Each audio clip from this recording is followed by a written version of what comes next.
Hello, my name is Susan Norwood, and I'm presenting a PowerPoint on the Zika virus for my service learning project at Frostburg State University. The focus of this is to talk about prevention of transmission of the disease, especially to pregnant women, and the risks associated with Zika virus infection in the state of Maryland. The history of Zika virus is that, number one, it's a mosquito-borne flavivirus. It was first identified in Uganda in 1947 by researchers that were monitoring outbreaks of yellow fever, and it was identified first in monkeys. The first identified case in humans was in 1952. The first significant outbreak was in the island of Yap in 2007, and in July of 2015, Brazil reported an association between Zika infection and Guillain-Barré syndrome and microcephaly. Guillain-Barré is a disease that affects the peripheral nervous system, and microcephaly is when babies are born with unusually small heads as a result of the infection. And finally, it is carried by the Aedes mosquito, which is not typically found in the state of Maryland. The incidence of the disease in Maryland, as of September 28, 2016, there were 101 confirmed cases of Zika infection. 51 of those cases were found in the National Capital Area, Montgomery County, Frederick County, and Prince George's County. There were 42 confirmed cases in the Baltimore metropolitan area, which is Baltimore County, Baltimore City, Anne Arundel, Carroll, Hartford, and Howard counties. The other 8 cases were found in the far western part of the state and on the eastern shore.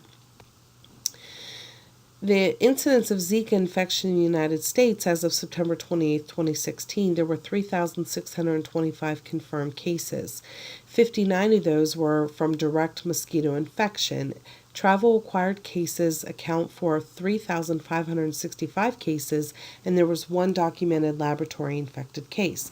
So you can see from here that it's not really the mosquito that is causing the infection. It is people that are traveling to mosquito infected areas that carry this type of virus, and they're bringing it back to our country and our state.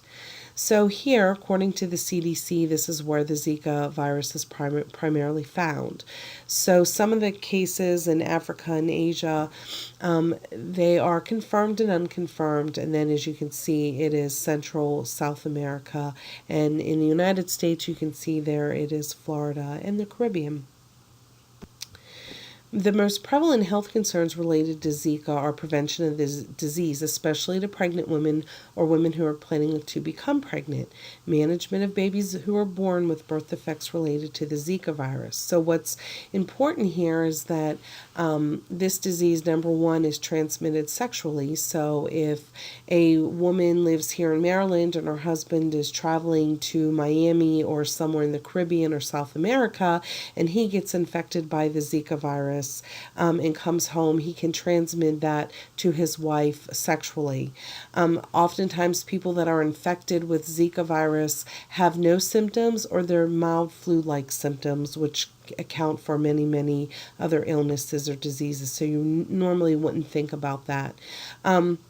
So if a woman is pregnant, depending on how far along in the pregnancy she is, will determine the severity of potential birth defects on the unborn baby. So management of babies who are born with birth defects related to Zika. So if a baby is infected early in the pregnancy or just after conception, then their chance of surviving the birth is pretty slim. But if a baby is infected maybe at the 30 weeks gestation, they may have some birth defects, but nothing that will cause their demise at birth, but they may have to live the rest of their lives with developmental or cognitive issues. So education of the public regarding the prevalence of the Zika viral infection is important as well, as this mosquito that carries Zika typically isn't found in our state, because we do have cold winters and frigid winters at times, our mosquito population drops significantly anyway. So the implications for the Zika are there's no known cure or treatment. Effects on the unborn children became evident in Brazil in 2015, and that's what happened. There was this sudden burst of people having babies with this similar microcephaly, and they started putting the link together. Most people infected have no symptoms or mild flu-like symptoms, and the effects on unborn children can be catastrophic. So the effects on newborns, again, they're born with microcephaly, a condition in which a baby's head is much smaller than expected at birth. They can be born with small appendages or arms and legs. So again, that's usually if the baby was infected early in gestation, then these really catastrophic birth defects can occur. And again, depending on when the mother was infected during pregnancy will determine the severity of the birth defects. So ways to protect yourself: avoid traveling to the areas of the world that are known to have Zika virus infections. Use mosquito repellent and use protection during sex if a partner has recently traveled to a Zika, quote, hot zone. Thank you.